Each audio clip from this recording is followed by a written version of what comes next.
जो आज हम वर्कशीट नंबर 10 करेंगे क्लास 10th की, और जिसका नाम है चुंबक क्या है। इस वर्कशीट को करने से पहले मैं बताना चाहूँगी कि दोनों माध्यम के बच्चों के लिए होंगी वर्कशीट। पहले हम हिंदी मीडियम में करेंगे, उसके बाद इंग्लिश मीडियम में करेंगे। तो आइए करते हैं। ये चैप्टर 13 से रिलेटेड आपकी चुंबक क्या है। सभी बच्चों ने मैग्नेट देखे होंगे। अलग अलग तरह के मैग्नेट होते हैं, जैसे horseshoe magnet, bar magnet, different type, disc magnet, circular magnets, so many types of magnets are there. बहुत तरह के चुंबक आपने देखे होंगे, अलग अलग तरह के। और चुंबक की खास बात क्या होती है, उसके दो ध्रुव होते हैं। एक होता है नॉर्थ उत्तर ध्रुव, एक होता है दक्षिण ध्रुव। तो उत्तर और दक्षिण ध्रुव अगर कोई चुंबक है, वो लोहे स्टील आदि का एक टुकड़ा है जो अन्य धातु को, वस्तुओं को अपनी तरफ आकर्षित कर सकता है, और वो अपने चारों तरफ एक ऐसा क्षेत्र बनाता है अदृश्य। यह क्षेत्र उन चुंबकों, अन्य चुंबकों और कुछ धातुओं जैसे लोहा है, कोबाल्ट है, निकल है, इन सब चीज़ों को आकर्षित करते हैं। मोस्टली हमें ये पता होता है कि चुंबक लोहे की चीज़ों को अपनी तरफ आकर्षित करता है, लेकिन एक चीज़ और ध्यान रखनी, इसमें लोहा, कोबाल्ट और निकल को भी अपनी तरफ आकर्षित करता है। जैसे एक चुंबकीय जो क्षेत्र की उपस्थिति के कारण जो फ्रिज होता है, हमारे फ्रिज का दरवाज़ा है, जैसे आप दरवाज़ा खोलते हो फ्रिज का, ऑटोमेटिक वो अपनी तरफ खींचा चला जाता है, स्वचालित रूप से बंद हो जाता है, क्योंकि उसके अंदर चुंबक है, और चुंबक लोहे की चीज़ को अपनी तरफ खींचेगा।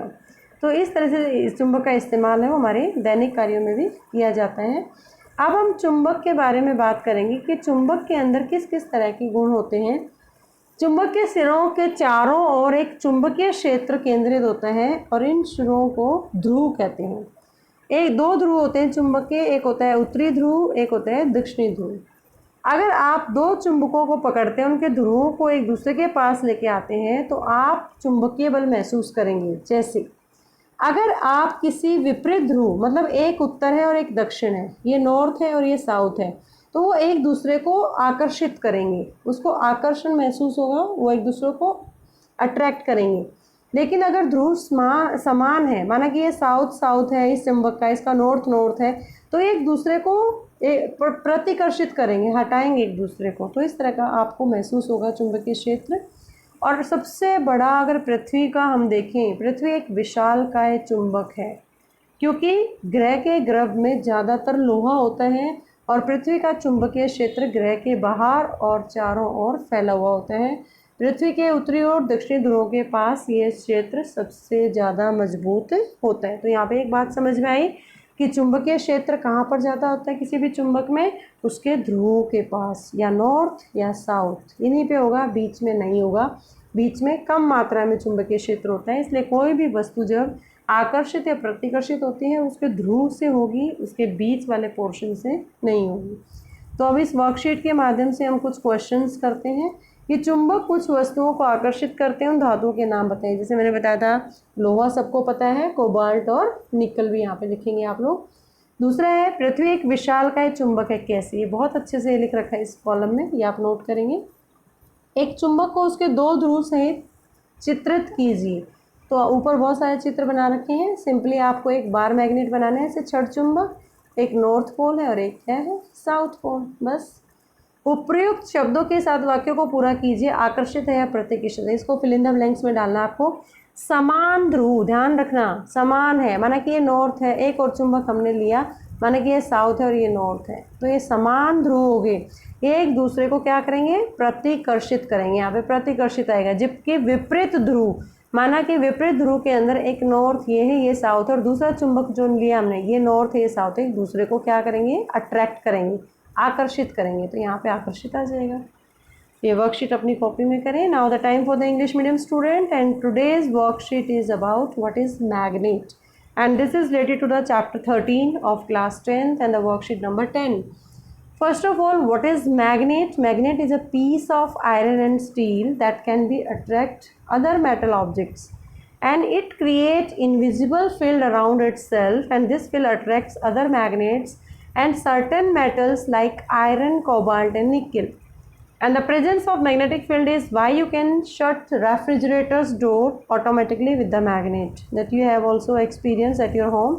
And there are different types of the magnets like horseshoe magnet, bar magnet, cylindrical magnets, spherical magnets, disc type magnet. So many types of the magnets are there, and every magnet has two poles. One is north pole, other is south pole. And this is the magnetic field around the magnet, which create from north to south and south to north inside the magnet. So magnetic field is concentrated around the ends of the magnet. So these are the ends, and these ends are called poles. And all magnets have two poles. One is north pole, other is south pole. And you can feel the magnetic force if you hold two magnets so that their poles are near to each other. So if the poles are opposite in nature, it means one is north, other is south, like this. So you will feel attraction. You will feel attraction in this case because two poles are different. One is south, other is north. If the poles are identical, it means north north and south south. Then you will feel the magnets repelling each other. And this is the earth. This figure shows the earth, and earth is the great or giant magnet. That is because the planet's core consists mostly of iron, and earth's magnetic field stretches and around the planet. This field is stronger near the earth's north and south pole. So on the basis of the worksheet, you can do these questions in your notebook. First question is magnets attract certain metals. Name these.